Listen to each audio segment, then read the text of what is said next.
Kisah gangguan makhluk halus bernama bunian sering terjadi ketika manusia sedang berada di kawasan hutan tebal. Ia juga meliputi aktiviti mendaki bukit atau gunung, mandi di sungai ataupun berkhemah. Sukar dipercayai, namun seorang gadis bernama Diana Razwan ini sempat juga berkongsikan kisah lama yang terjadi pada tahun 1999 dahulu. Ketika itu, si ibu yang sedang mengandungkan Diana telah pergi berkelah di sebuah kawasan sungai. Meskipun tidak turun mandi, namun wanita itu tiba-tiba mengadu perutnya terasa perit, lantas segera dibawa ke pusat rawatan terdekat.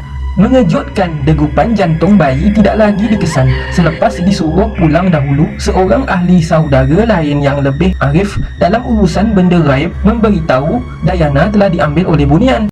Hello everyone, okay, actually I pernah cerita about this, tapi it's okay, I cerita lagi sekali. Alright, this happened on 1999.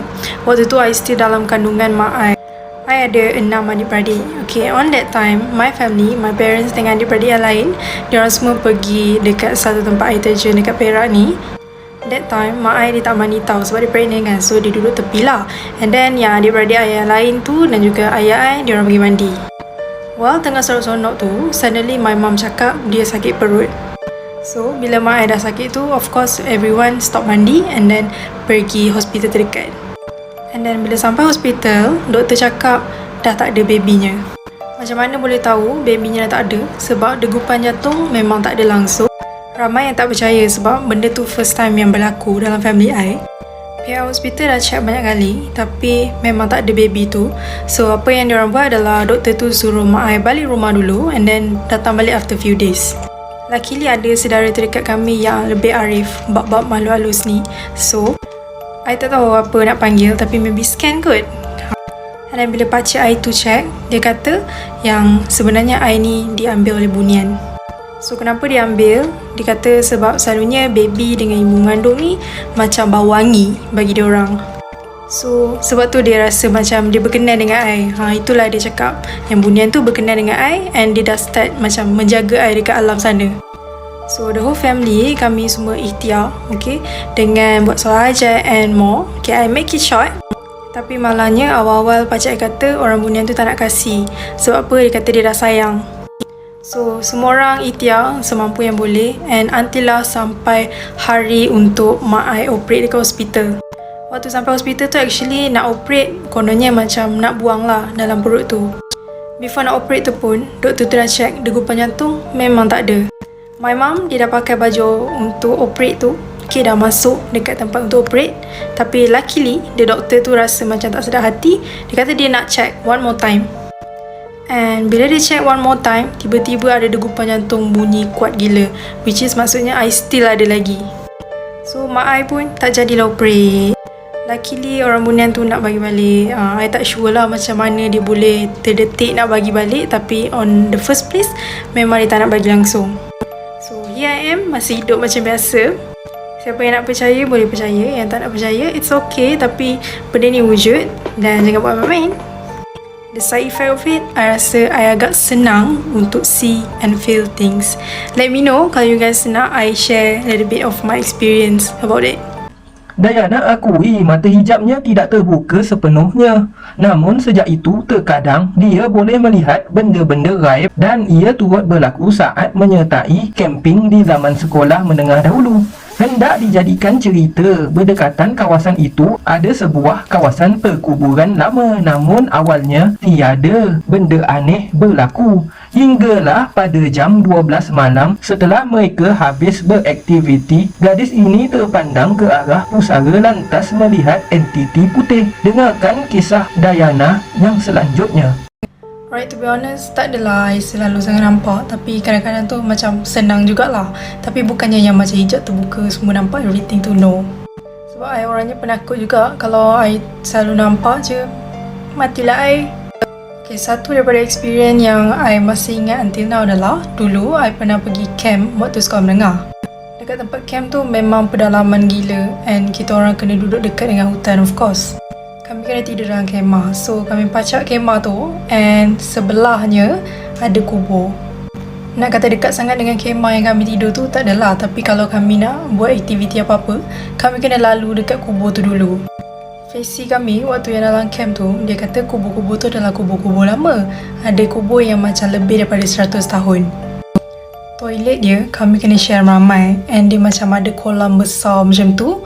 Dia toilet tu nampak macam agak seram jugalah, sebab if tak ada any activity, tak ada orang pergi camp tu, so tak ada orang gunalah toilet tu. So kami guna waktu tu. Actually waktu siang rasa macam tak ada apa pun. Macam kalau pergi toilet pun dengan kawan ramai. And then kalau macam nak jalan tepi kubur tu untuk kami buat aktiviti lain pun tak ada rasa apa sangat pun. Macam okey je lah sebab siang and kita orang gerak ramai-ramai. So waktu dekat camp tu memang banyak gila aktiviti. So bila dah habis aktiviti, kami kena lalu balik dekat tepi kubur tu untuk balik ke kemah kami. Kalau tak silap waktu tu dekat nak pukul 12 macam tu. Waktu I lalu dekat tepi kubur tu, I memang rasa macam tak senang duduk. I think maybe rasa takut macam tu je kot. I sebenarnya malas nak pandang part-part kubur tu. Tapi I tak tahulah, dia macam ada rasa lah hati. Macam nak tengok juga. I tak tahu apa benda yang menghasut I untuk tengok. Dan tempat-tempat apa yang I pandang tu, I nampak ada benda putih, rambut panjang. Tapi dia tak clear tau, korang takkan nampak dia clear. Dia macam kabur-kabur macam tu. Baju dia macam memang usang lah, macam putih tapi like kotor-kotor koyak macam tu. Tapi memang tak berapa clear sangat. Waktu I nampak tu, I macam jadi bengong tau. Macam tengok macam, betul ke apa aku nampak ni? Betul lah macam tu tau. Tapi after I realise macam, bye. Waktu tu I dah pucat-pucat dah, tapi macam steady, gerak kan. Gerak, kita orang jalan dengan kawan, memang pegang lah tangan kawan. And then sampailah dekat tempat perkemahan tu kan. And then kami kena beratur before masuk kemah masing-masing. Time kami beratur tu, kami punya pandangan tu menghadap hutan. Hutan tu tebal tau. Sebenarnya waktu tu mental I dah tak betul lah sebab I dah ternampak kan. Sambil I tengok Faisi I tengah explain macam apa aktiviti esok bla bla bla bla. Sambil tu mata I macam tak tahulah, I tak nak tengok sebenarnya tapi I tengok. So I tengoklah sekeliling, tengok kiri kanan, tempat hutan tu semua. And then tiba-tiba I nampak ada something berdiri. Dia bila you nampak ni, you akan jadi bodoh kejap. You macam curious, you macam nak tengok lagi. So I pun tengok betul-betul. Alright, sambung part tu. Okay, waktu I tengah tengok dekat area hutan tu, waktu kami tengah beratur, tengah gelap-gelap ni, and then I nampak ada satu part tu warna putih. I menung lama juga, I tengok macam apa tu macam tu. Bila I tengok betul-betul, tengok-tengok berbungkus. So korang tahulah kan apa benda berbungkus. Muka dia tak nampak sangat, tapi dia macam bertutup macam ni. Macam I boleh nampak area-area kat sini sikit-sikit, tapi dia tutup macam ni. Macam tu, gelap macam tu. Bila I realise I macam astagfirullahaladzim macam tu. Tapi I macam confused lah waktu tu. I macam, betul ke apa aku nampak? Lepas tu pergi tengok dia sekali. Yes, betul. And dia macam nampak lagi dekat daripada yang I nampak first tu. Dan I pandang tempat lain, I tengok balik, dia datang lagi dekat. So I pun tunduk je lah, baca je lah ayat kursi banyak-banyak. And then I tak nak tengok dah part situ. And then next, time dah nak masuk kemah, time untuk tidur. And then my friends semua dah masuk kemah, kami semua macam dah ready lah nak tidur. Tapi I ni pula dandan nak terkencing. Actually I orangnya macam malas nak menyusahkan kawan tau. So I decide untuk pergi seorang-seorang. Everyone dah duduk dalam kemah, dah kunci kemah, dah nak tidur. While me keluar daripada kemah kejap, I nak pergi kencing. As I said, dia punya toilet tu memang besar and ada kolam besar. So memang scary. Lampu pula malap-malap macam tu. Tapi gigi lah, I jalan, I pandang bawah je kan. Bawah tanah macam tu, pandang tanah. And then until sampai depan toilet tu. I baru nak masuk toilet tu, I nampak ada benda bertinggi atas atap toilet tu. I terus gerak and I pergi dekat kawan I. I terus cerita dekat kawan I, and I kata I memang nak kencing sangat, tolong teman boleh. Lepas tu kawan I macam takut lah, macam tak nak lah sebab I cerita I nampak kan. So dalam kemah tu ada seorang ni macam berani sikit lah. And then dia kata kejap dia macam tengok intai sikit daripada kemah tu kan. And then dia kata tak ada apa pun. Dia cakap macam tu. Lepas tu and then kawan-kawan I yang lain pun macam intai lah juga. Lepas tu dia kata tak ada apa pun. Lepas tu I pun tengok ada. Tapi I tak nak lah bagi tahu kawan I kan, nanti diorang takut pula. So I kata tak apalah, jomlah teman. And then pergi je masuk toilet tu.